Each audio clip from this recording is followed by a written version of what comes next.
So lately, I have been internalizing a couple of lessons that I learned from Sun Tzu's Art of War a while ago, which is a profound book on military strategy that was compiled in the 5th century BC in ancient China. Now, I understand that most people are such victims to their immediate socioeconomic circumstances in the real world, outside of YouTube, Facebook, and Instagram, that they rarely get the opportunity to even think beyond the periphery of their career, household, or familial entanglement. So things like freedom, sovereignty, the importance of conceptualizing the power dynamics between the state and the people, or the significance of self-defense against psychological operations, propaganda, misinformation, or social engineering tactics would be a really far-reaching concept for that particular demographic, which is a huge demographic in my personal opinion.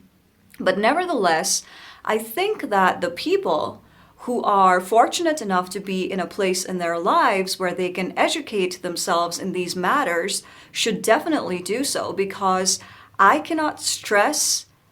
how important it is for us to develop the discernment skills to identify military strategies and warfare tactics in the 21st century. And the concept of warfare doesn't necessarily have to involve combat either, because our timeline has matured to a point where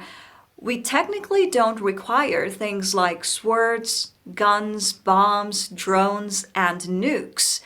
to assert dominance over some country or the general populace like we did in the past, even though we do have powerful countries that stockpile on these ammunitions and weapons of mass destruction to amp up their defense system. But the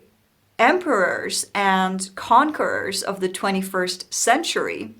in its ultimate level, are the individuals and groups that can assert dominance and control over things like the global financial system, technology and the Internet of Things, our media, our food production system, the education system, our water resources, and ultimately the perception of the people. So here are 3 relevant lessons that I have learned from Sun Tzu's Art of War, which can help sharpen our discernment skills in the 21st century so that we can identify any possible threats or attacks from institutions and groups or the establishment or our elected leadership who might want to take advantage of our good-hearted nature, innocence, and blind faith in authority. With the first lesson being, never underestimate the power of misinformation and propaganda. For example, back in the day, the Romans wanted to create a universal Roman Empire and expand their ideologies to every corner of the world, and they attempted to do this by deploying actors and by using persuasive communication tactics to influence non-Romans into believing the glory and the ideology of the Roman Empire by repeating certain statements over and over and over again until it would settle into the minds of the non-Romans and their other intended victims. So the lesson here is that it doesn't take a lot for certain groups of people to influence a large populace with certain narratives, as long as you use persuasive communication tactics and repetition. And a quote that really strikes home when I talk about this is by Lord Buddha, where he said, "Believe nothing because it is written in books. Believe nothing because wise men say it so. Believe nothing because it is religious doctrine. Believe only because you yourself know it to be true. So always question popular narratives and never allow other people to do the thinking for you. Number 2, all warfare is based on deception. And the more truthful you can make your deception seem at face value, the higher your chances of winning. Because Sun Tzu also highlighted the importance of not only overwhelming your enemy by surprise, but also by making your lies seem unquestionably believable. And most conquerors and military personals have used this tactic to their advantage throughout history,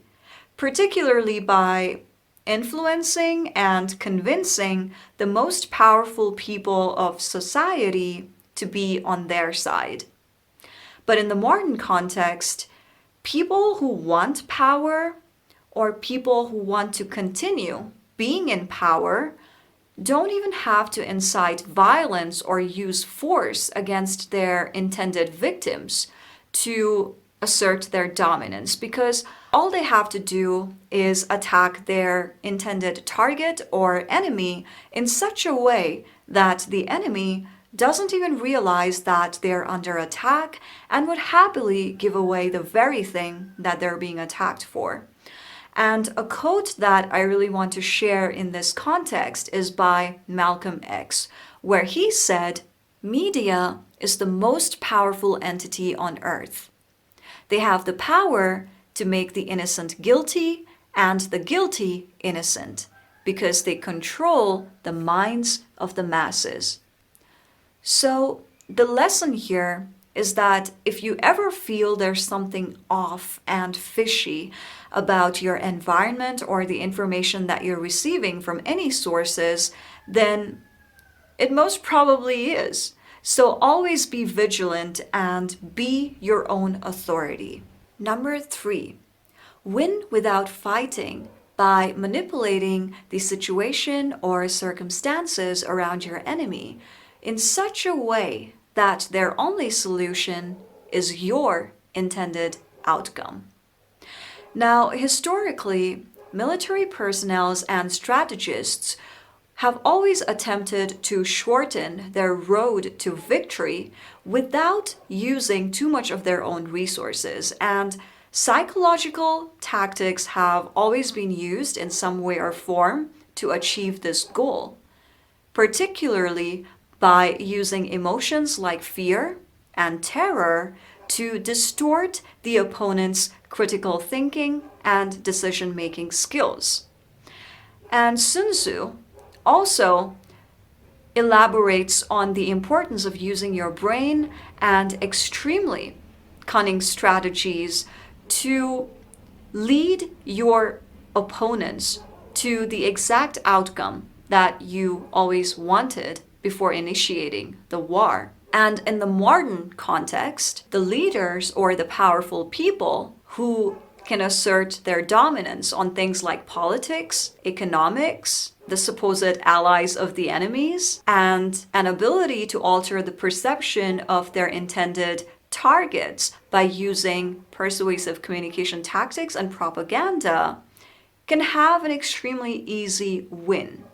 Because what we need to actualize is that even though we're living in a timeline where surprise territorial conquests don't really happen as frequently as they did in the past, people who want absolute power and control oftentimes don't value territory or natural resources as much as they value human resource and our minds. And another quote that I wanted to share before ending today's video is by Marshall McLuhan, where he said, "World War III is a guerrilla information war, with no division between military and civilian participation," which I think is something extremely important to ponder on, because every history book you read will tell you that while human beings have an extreme propensity for compassion and benevolence,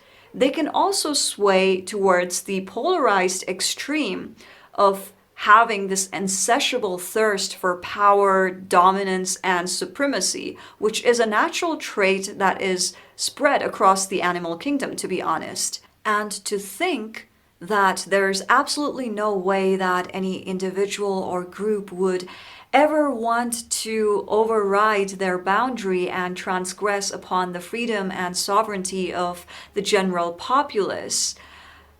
would be a foolhardy thinking process, because I don't think that this trait that has been so dominant throughout history and has been very much a part of our human civilization through prehistoric times would have atrophied in our generation. And having said that, I want to end today's video, and if you have any feedback or perspective on this particular matter, then you're free to share your ideas in the comment section down below. Please like, subscribe, and share if you haven't already, and you will see me again in my next video. Namaste.